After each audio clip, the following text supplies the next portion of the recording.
옆에 계신 분들하고 한번 인사할까요? 잘 오셨습니다. 다시 한번 하겠습니다. 승리합시다. 한 주간 이제 목양하면서 또 성도들의 여러 가지 또 안타까운 소식들을 좀 듣게 됩니다. 또 암이 수술하신 분이 암이 재발되어서 어려움을 당한다라는 이런 소식도 듣게 됐고, 2부 예배 끝나고 어떤 분이 기도받고 싶어서 있는데 왜 그러냐니까 또 암의 판정을 받았다고 이렇게 말하는 분들도 계셨습니다. 인생을 살다 보면 예견되지 않는 이런 일들을 우리가 겪게 되죠. 인생은 광풍과 풍랑이 있는 그런 삶이 아닌가. 우리도 한 번도 살아보지 않는 인생을 살기 때문에 어떤 일을 당할지 누구도 예견할 수 없다라는 것이죠. 이런 인생의 거친 바람이 우리의 삶을 흔들 때 사람들은 절망하게 되고 또 좌절하게 됩니다. 비행기를 타본 분들은 경험하겠지만 비행기가 잘 갈 때는 문제가 없는데 갑자기 난기류를 만나면 비행기가 요동을 치고 가슴을 철렁거리는 경우를 경험해 보셨을 것입니다.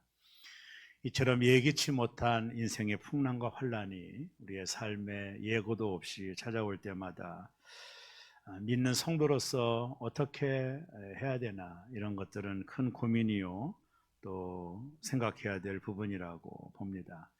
오늘 구약에 이 파란만장한 삶을 살았던 다윗이라고 하는 사람을 통해서 그런 부분들을 좀 한번 살펴보려고 합니다. 여러분, 다윗은 어린 시절에는 목동으로 아버지의 양을 치는 목동으로 살다가 청년 시절에는 그가 군인으로서 수많은 전쟁에 참여했던 사람입니다. 그리고 그가 나이가 들어 이스라엘의 이제 왕이 되어서 왕정 시대를 열었던 사람이에요.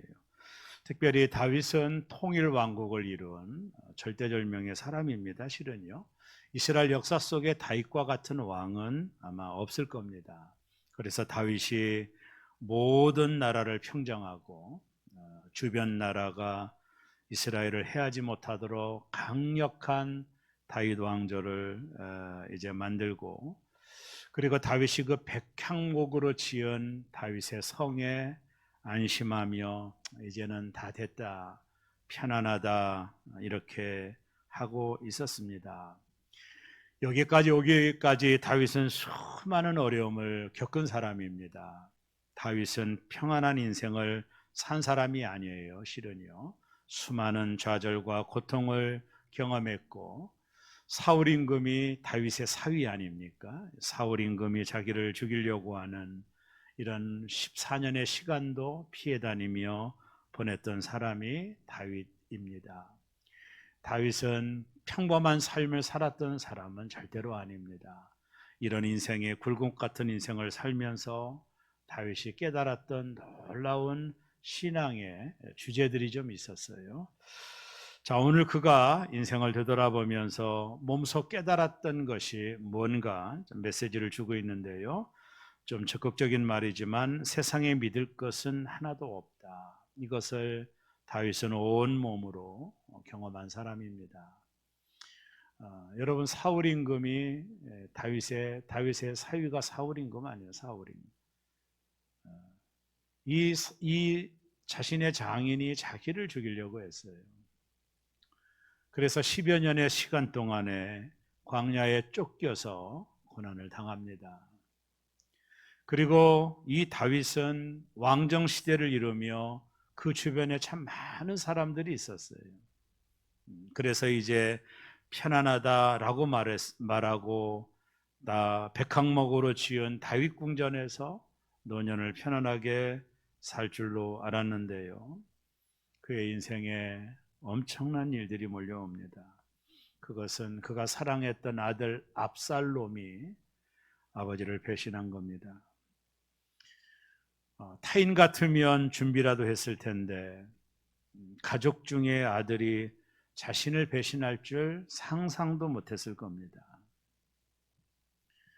또 이 압살롬이 자신의 충복들을 꼬드겨서 자신의 편에 다 서게 만들고, 다윗을 저항을 했어요. 구테타를 일으킨 겁니다. 다윗은 너무나도 절망했습니다. 그래서 그 왕궁을 신발도 신지 않고 빠져나가면서 다윗은 무슨 생각을 했을까요? 아들의 반역으로 인하여 왕궁을 빠져나가면서 그가 늘 말했던 것, 참 세상에 믿을 것이 하나도 없구나. 다시 한번 그것을 느끼는 순간 아니었겠습니까?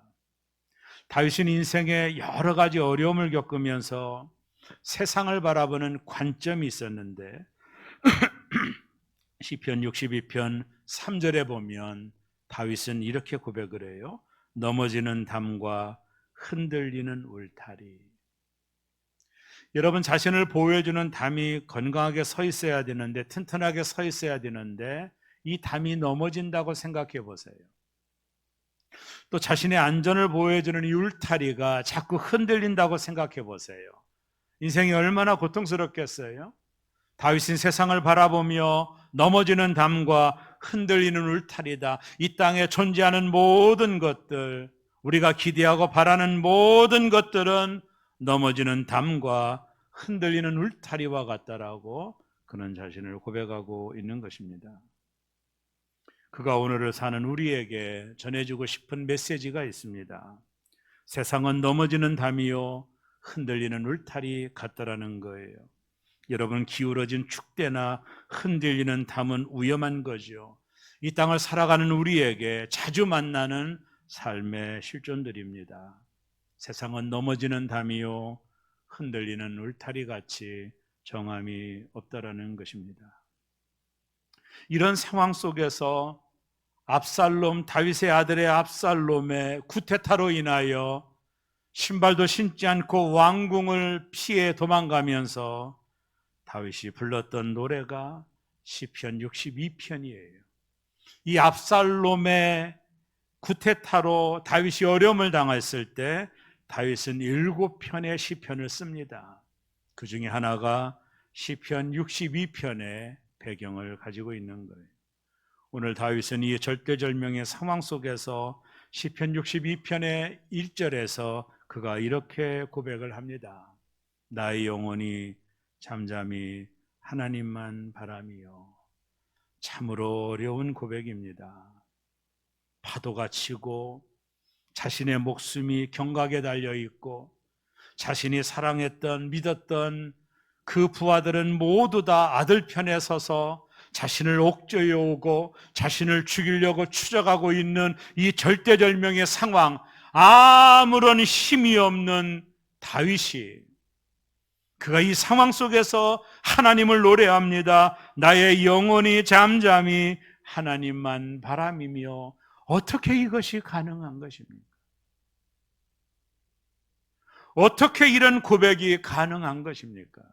그가 다시 한번 시편 65편 5절에도 이렇게 말합니다. 나의 영혼아 잠잠히 하나님만 바라라. 나의 영혼아 잠잠히 하나님만 바라라. 내 영혼아 흔들리지 말라. 잠잠히 하나님만 바라라. 다윗의 이 고백은 하루아침에 나온 고백이 아닙니다. 오랜 시간 동안 터득하고 깨닫고 실천함으로 몸에 밴 그의 신앙 고백이에요. 절대절명의 상황 속에서 아들의 구테타로 인하여 자신이 사랑했던 모든 부하들이 아들 편에 서서 자신을 옥죄이고 있는, 이제 목숨이 언제 끊어질 수밖에 없는 이 상황 속에서 어찌 이렇게 편안한 고백을 할 수 있을까? 나의 영혼이 잠잠히 하나님만 바라라. 내 영혼아 잠잠히 하나님만 바라보아라. 이것은 하루아침에 나오는 신앙 고백이 아니에요. 그가 철저하게 하나님을 고백했고 하나님을 만났고 하나님을 경험했기에 이런 엄청난 상황 속에서 내 영혼아 잠잠히 하나님을 바라보라고 고백을 하고 있는 것입니다. 그가 경험한 하나님은 어떤 하나님인가요? 첫째로 하나님은 반석이요 요새시라는 거예요. 여러분, 세상의 모든 것은 흔들리는 담과 울타리 같은 거예요. 땅도 흔들립니다. 얼마 전에 가까운 부안에서 지진이나 우리가 그 흔들림을 경험했잖아요. 바다도 흔들립니다. 2004년도인가요? 인도에 쓰나미가 이제 불어서 20만 명이 죽었어요. 바다도 흔들려요. 자연재해뿐만 아니라 이 땅의 철학도, 개념도, 이성도, 사조도 다 흔들립니다. 지금은 포스트 모던 시대입니다. 사람이 확정하고 결론 내렸던 것도 흔들리는 시대에 살아갑니다. 또 사람의 마음도 흔들립니다. 흔들리는 이유는 안정감을 회복하지 못했기 때문이죠. 확보하지 못했기 때문입니다. 스스로 안정감이 없으니 자꾸 이 세상 속에서 우리는 흔들리게 되는 것입니다. 저는 오랫동안 바닷가에 살면서 태풍이 오면 어부들이 하는 일들을 주목하여 본 적이 있어요. 자신들의 배를 선창에 큰 그 세면으로 된 이곳에다가 자신들의 배를 단단히 묶어댑니다. 풍랑이 오고 폭풍이 불어와도 그 닷을 땅에 세면에 묶은 배들은 풍랑을 피해가는 것을 본 적이 있어요. 어부들은 지혜로워서 태풍 경보를 듣게 되면 이들이 하는 일들은 자신들의 생명과 같은 배를 밧줄로 튼튼하게 세면에 고정시키는 것을 본 적이 있어요. 우리가 왜 흔들리죠? 왜 우리의 인생이 흔들림이 오는 것입니까? 그것이 인생이라면 우리가 흔들리지 않는 곳에 우리의 탓을 내리지 않기 때문에 그렇습니다. 이 땅의 모든 것은 흔들립니다. 물질도 흔들립니다. 사람의 명예도 흔들립니다. 여러분 자신 아는 건강도 흔들립니다. 그런 곳에 우리가 집중하고 그런 곳에 우리의 소망을 두게 되면 이 모든 것들이 흔들릴 때 우리는 당황하게 되고 어려움을 겪게 되는 것입니다. 이 땅에 오직 하나님 한 분만이 흔들리지 않는 반석이십니다. 다윗이 고백을 합니다. 시편 62편 2절에 보며 오직 그만이 나의 반석이요 나의 구원이시요 나의 요새시니 내가 크게 흔들리지 아니하리로다. 저는 2절을 묵상하며 참 귀한 걸 느꼈어요. 여기 보면 크게 흔들리지 아니하리로다. 다윗도 조금은 흔들렸다라는 것입니다. 여러분 사람이면 어찌 흔들리지 않겠습니까? 이제 자신의 목숨이 위기입니다. 아들과 반역자들이 자기를 잡아 죽이려고 오고 있습니다. 자신에게는 아무런 힘이 없습니다. 군사도 없습니다. 홀로 몸으로 도망쳐 나온 다윗이 이런 상황 속에서 자기도 크게 조금은 흔들렸다라는 것입니다. 그러나 다윗은 시편 62편 6절에서 이렇게 말합니다. 오직 그만이 나의 반석이시요 나의 구원이시요 나의 요새시니 이제는 크게라는 말을 쓰지 않고 내가 흔들리지 아니하리로다 고백하고 있는 것입니다. 여기 오직이라고 하는 이 말이 히브리어의 아크라는 뜻인데요. 원어를 가지고 성경을 보니까 6번이 등장을 해요. 아크, 아크, 아크. 이 말은 무슨 말이냐면 유일하다라는 말입니다. 오직이라는 말입니다. 유일하다라는 말입니다. 오직 그만이 나의 반석이요 하나님만이 유일한 나의 반석이라고 고백을 하고 있는 것입니다. 하나님은 나의 추루 반석입니다. 흔들리지 않는 큰 반석입니다. 이 추루라는 말은 하나님의 불변성을 가리키는 단어예요. 하나님만이 흔들리지 않는 반석입니다. 이 땅의 모든 것들은 흔들어집니다.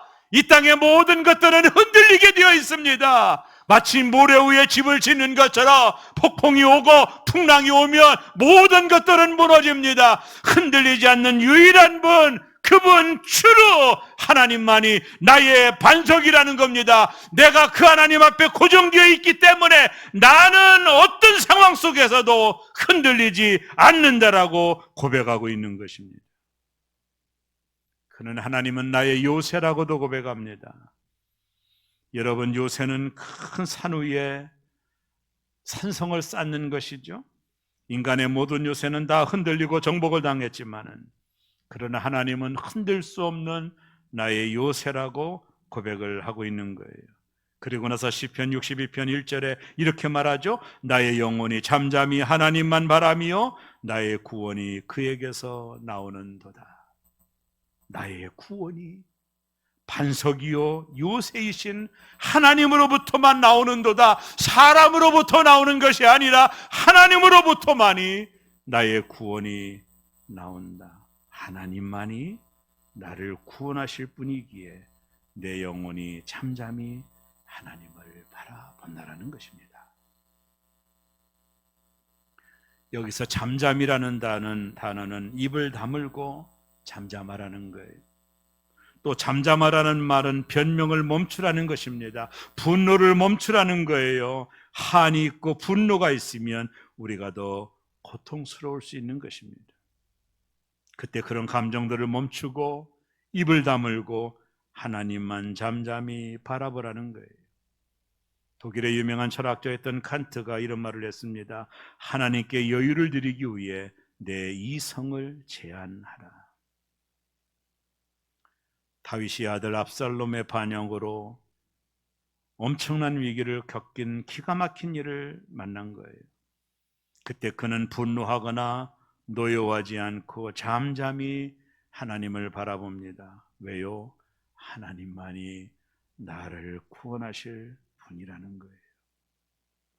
시편 57편 7절에 보면 하나님이여 내 마음이 확정되었고 내 마음이 확정되어 싸우니 내가 노래하고 내가 찬송하리이다.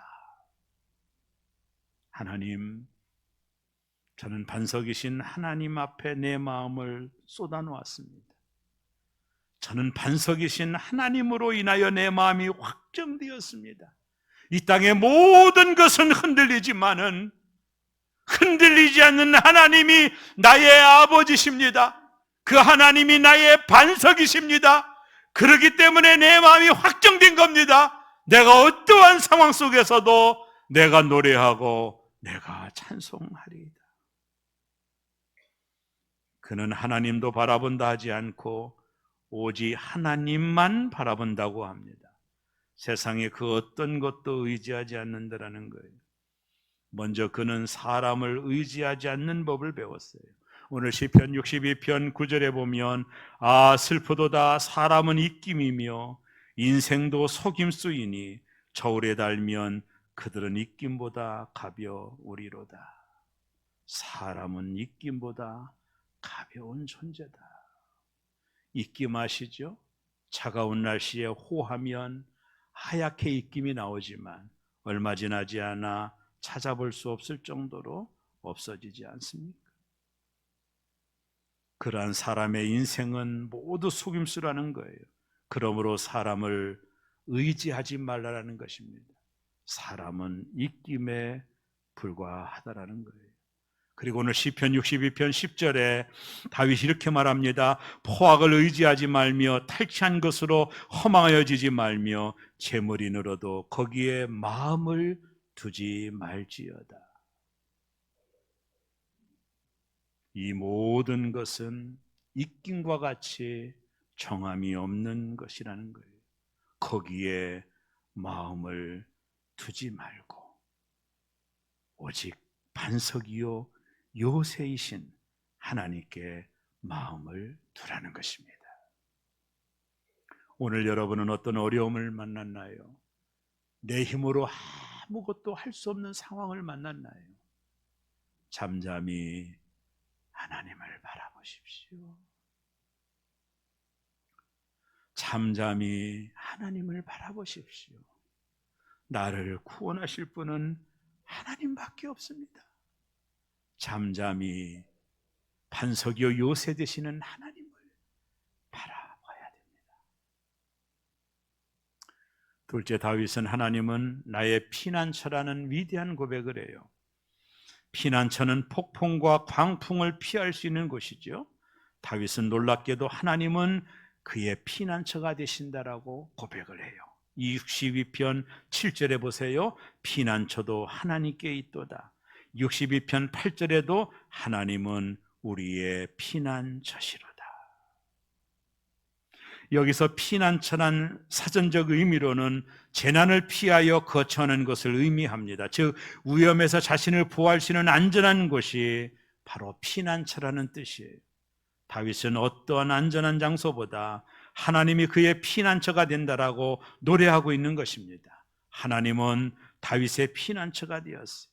그리고 하나님은 우리의 피난처가 되십니다. 하나님은 우리의 피난처라는 것은 우리가 무엇인가에게 보호받아야 될 때 하나님이 완전한 곳이라는 것을 이야기하고 있는 거예요.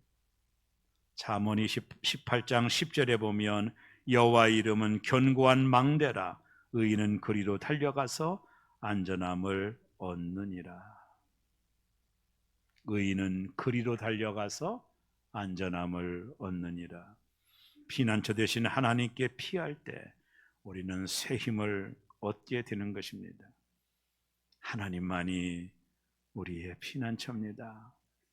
나의 육체뿐만 아니라 나의 내면의 피난처이기도 합니다. 내 안에는 근심과 염려와 불안과 이 모든 것들을 하나님께로 가지고 나가서 영혼의 안식을 누릴 수 있는 곳, 하나님은 나의 피난처이신 것입니다. 오늘 시편 62편 7절과 8절을 보세요. 나의 구원과 영광이 하나님께 있음이며 내 힘의 반석과 피난처도 하나님께 있도다. 백성들아 시시로 그를 의지하고 그의 앞에 마음을 토하라. 하나님은 우리의 피난처이시로다. 나의 구원과 영광이 하나님께 있도다. 우리가 바라봐야 될 대상은 세상이 아닙니다. 이긴 것과 같은 사람이 아닙니다. 하나님이십니다. 지난 목회 동안에 제 인생에도 내 곁에 아무도 없다라는 생각을 한 적이 많았습니다. 그렇게 가까이 하던 사람들도 등을 돌리고 야, 내 곁에는 정말로 아무도 없구나. 제가 오랜 목회 경험으로 깨달은 것 중에 하나가 사람은 입김에 불과한 거예요. 사람은요 믿음의 대상이 아닙니다. 다윗의 충신이 아히도벨이었거든요. 이 아히도벨은 다윗이 너무나도 사랑했던 부하였어요.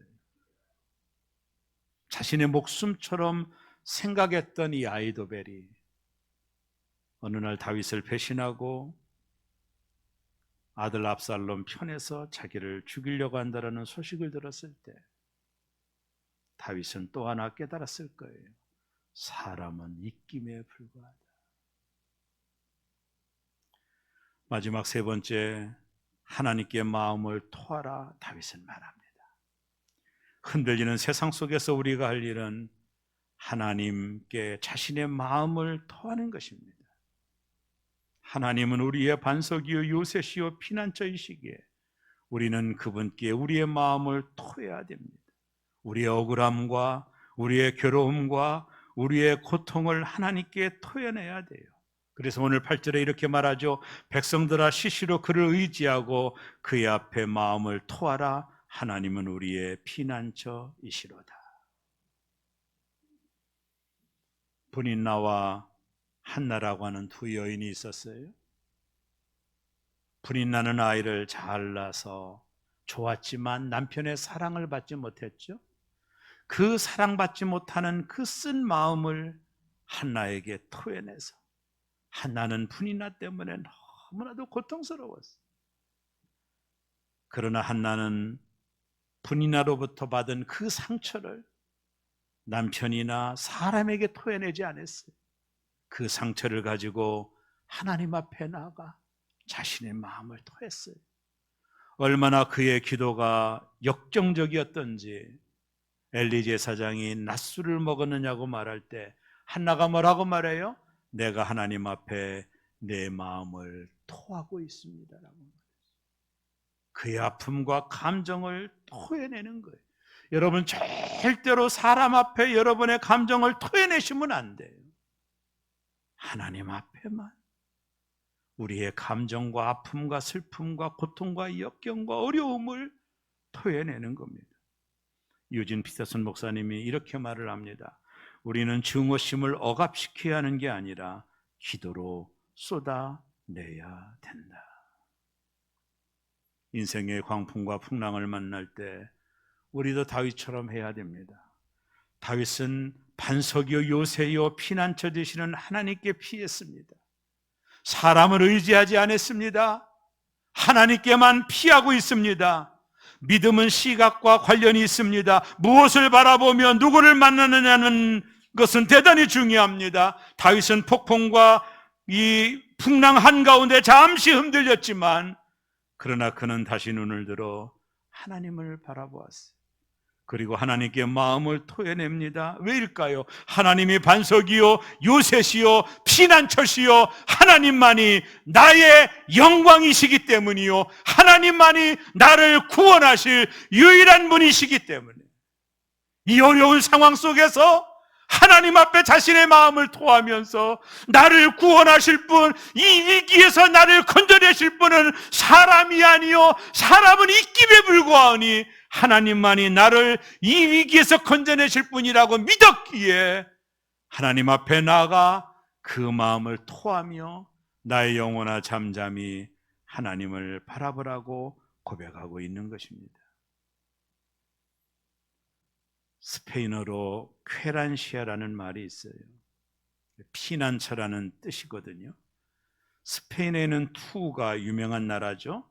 투우 경기장에 가보면 투우장 한쪽에 사람들이 보지 못하는 곳이 따로 있다고 합니다. 그곳에는 소가 안전하다고 느끼는 장소가 있다고 해요. 그곳 이름을 스페인어로 쾌란시아라고 말한답니다. 소는 투사와 혈전을 벌이다가 쓰러질 만큼 지쳤을 때 바로 이 쾌란시아로 달려간다고 해요. 그리고 그곳에서 숨을 몰아쉬며 힘껏 에너지를 재충전하고 다시 싸움을 한다고 합니다.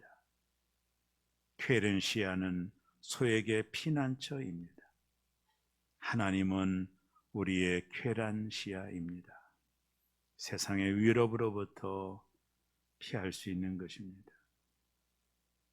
하나님만이 우리의 쾌란시아입니다. 다윗은 그 하나님 앞에 피했습니다. 잠잠히 하나님을 바라봤습니다. 그리고 하나님은 그의 염원대로 모든 정적을 제거시켜 주시고 다윗을 다시 이스라엘의 왕으로 세워 주신 것입니다. 오늘 여러분은 무엇 때문에 두려워하시나요? 무엇 때문에 원망과 불평하나요? 이제 눈을 들어 하나님을 바라보십시오. 나의 반석이요 나의 산성이신 하나님을 바라봐야 됩니다. 제가 삶을 살아가는 동안에 너무 어려울 때는 그저 하나님 앞에 나가 나의 마음을 토하는 길밖에는 없어요. 그때마다 밀려왔던 하나님의 은혜가 있었고 내가 걱정하고 염려했던 것들이 나중에는 다 해결되는 축복을 제가 많이 느꼈습니다.